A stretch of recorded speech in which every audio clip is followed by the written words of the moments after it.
बच्चों आज हम एक बहुत ज़्यादा इंपॉर्टेंट क्वेश्चन करने वाले हैं जो बोर्ड एग्जाम आप देखेंगे 2022 में आया हुआ क्वेश्चन है। क्वेश्चन नंबर 26 आपके सामने ये देखेंगे पेपर में आपको दिखेगा। रेखाओं r equal to i plus two j plus k plus lambda i minus j plus k और r equal to i minus j minus k plus mu time two i plus j plus two k बीच की न्यूनतम दूरी ज्ञात करें। आपको दो रेखाएं दी हुई हैं और इनके बीच की आपको न्यूनतम दूरी मतलब शॉर्टेस्ट डिस्टेंस आपको फाइंड करनी है इन टू लाइंस की। ठीक है, तो इसके लिए हम लोग देखो क्या करेंगे। मैंने आपको क्लास में क्वेश्चन कराया हुआ है। मैंने आपको एक फॉर्मूला बताया था कि जैसे आपको दो रेखाएं दी हैं, पहली रेखा आपको ये पूरी दी है, दूसरी रेखा ये पूरी। अगर इनके बीच की आपको न्यूनतम दूरी निकालनी है तो आपको ये फॉर्मूला याद होना चाहिए। दो विषमतलीय रेखाओं के बीच की न्यूनतम दूरी, minimum distance between two lines, क्या है इसका फॉर्मूला?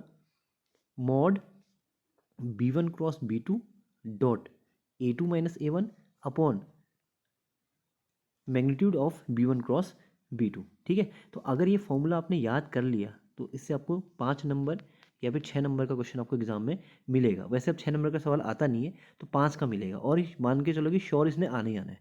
ठीक है, सबसे पहले हम लोग का टारगेट रहेगा कि हम a1 a2 b1 b2 इनके मान निकाल लें। ठीक है, तो आप जानते हैं कि कोई भी रेखा आपको r equal to a plus lambda b की फॉर्म में लिखी मिलती है। r इक्वल टू क्या होता है? a plus lambda b. अब क्योंकि ये पहली लाइन है इसलिए ये हमारे पास a1 है और ये हमारे पास b1 है।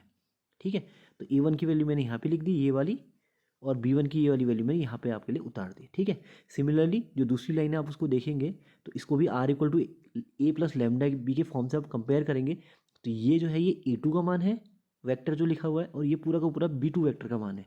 तो ये भी मैंने यहाँ पे लिख दी है। ठीक है, अब हमें क्या करना है, हमें क्लियर कट पता है कि भाई हमें ये वाला फॉर्मूला अप्लाई करना है। तो इसके लिए देखो सबसे पहले आपको क्या क्या निकालना है।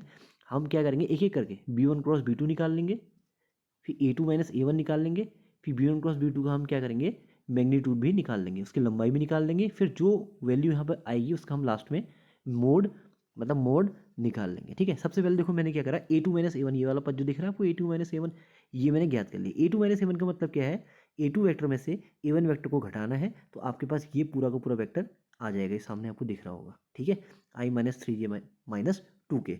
उसके बाद बारी आती है b1 क्रॉस b2 निकालने की। b1 क्रॉस b2 मतलब क्या है, इन दोनों वेक्टर जो b1 और b2 दिख रहे हैं इन दोनों को आपको क्या कर देना है, क्रॉस मल्टीप्लाई कर देना है। तो मैंने यहाँ पर इनको क्रॉस मल्टीप्लाई कर दिया और इसको सॉल्व करने के बाद जो b1 क्रॉस b2 की वैल्यू आई वो कितनी आ गई, माइनस थ्री आई प्लस जीरो जे प्लस थ्री के आ गई, है ना। अगला स्टेप क्या है, b1 क्रॉस b2 का आपको मैग्नीट्यूड मतलब इसकी लंबाई भी चाहिए। फिर हम क्या करेंगे, जो हमने b1 क्रॉस b2 यहाँ पर निकाला था इसकी लंबाई हम निकाल लेंगे। तो लंबाई निकालने के लिए आप जानते हैं क्या करते हैं, अंडर रूट उसके घटकों को जो स्क्वायर होता है उनको जोड़ देते हैं। तो माइनस तीन का स्क्वायर हो जाएगा, ये जीरो का स्क्वायर हो जाएगा और ये फिर तीन का स्क्वायर हो जाएगा, तो कुल मिला के आ जाएगा 3 वर्गमूल 2। अब देखो इस फॉर्मूले को लगाने के लिए जो भी वैल्यूज़ आपको चाहिए थी वो सारी की सारी आपने यहाँ पे निकाल दी है। अब हम क्या करेंगे, इन सारी वैल्यूज़ को हम फॉर्मूले में रखेंगे इस वाले फॉर्मूले में। तो न्यूनतम दूरी हो जाएगी, क्या करा आपने, b1 क्रॉस b2 इसका डॉट कर दिया a2 माइनस a1 के साथ। ठीक है, और अपॉन में क्या करा, b1 क्रॉस b2 का जो हमने मैग्नीट्यूड निकाला था 3√2 ये वाला, ये रख दिया और इसकी बाहर से हमने लगा दिया मॉड। ठीक है, जब हम इसको सॉल्व करेंगे बहुत आसान होता है इसको सॉल्व करना। तो सॉल्व करने के बाद आपको जो मान आएगा वो आएगा 3/वर्गमूल 2, या फिर अगर आप इसको परिमेयीकरण करते हैं, इसको रेशनलाइज करते हैं, √2 से ऊपर नीचे गुणा करेंगे तो फिर क्या बन जाएगा, ये 3 वर्गमूल 2/2 इकाई। ठीक है, इसका मतलब इन दोनों रेखाओं जो आपको दी हुई थी उनके बीच की दूरी जो होगी वो आ जाएगी 3/वर्गमूल 2 इकाई।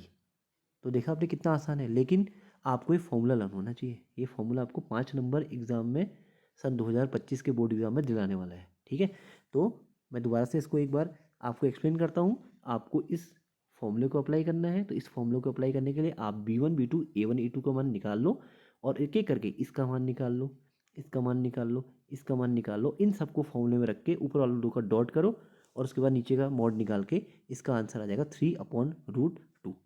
5 नंबर का सवाल ये नहीं आएगा तो इसके जैसा दूसरा आएगा, लेकिन आएगा ज़रूर।